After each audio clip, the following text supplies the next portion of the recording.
Happy New Year. Good Thursday morning, everybody. Meteorologist Robert Suhr. Another look at that forecast. Meteorologist Kristen Walls has this New Year's Day off. She'll be back to work on Monday, like most of us will be back to work on Monday. It is New Year's Day. We've had all sorts of wild weather on New Year's Day. It's been as warm as 76 in Bowling Green, 1952, but as cold as 8 below zero, ringing in 1881. Over 2.5 inches of rain just a couple of years ago. A very wet New Year's Day, 2022, and 8 inches of snow, a white New Year's Day in 1964. We are into a new calendar year. Let's take a look back at 2025 in Bowling Green. Our hottest temperature, 99 degrees. We got down to 5 was our coldest morning low, just over 59 inches of precipitation.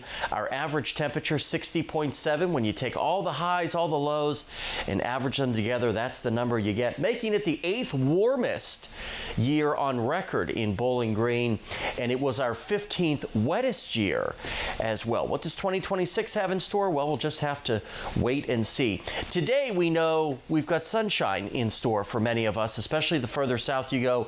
That will allow temperatures to warm up quite nicely. You see a lot of that sunshine here, especially west of the Tennessee River. Over the next 12 hours or so, we will see clouds build back in tonight ahead of our next weather maker that won't spread showers in here until Friday night and into Saturday. So we are looking at quite a bit of cloud cover for our Friday. And then you see probably some virga here, rainfall evaporating before it hits the ground as we get into Friday afternoon. But that's kind of a precursor to what's to come Friday night for some of us. Right around 50 in Bowling Green, mid-50s. The further west you go, only lower to mid-40s as you get toward and north of the Ohio River. Upper 20s, lower 30s tonight for most of us. And the extended forecast really is overall pretty quiet. We will have that system come in on Friday. Couple of showers, especially along and south of the parkways, Friday night and into early Saturday before skies clear back out. We're actually looking at an overall fairly nice weekend.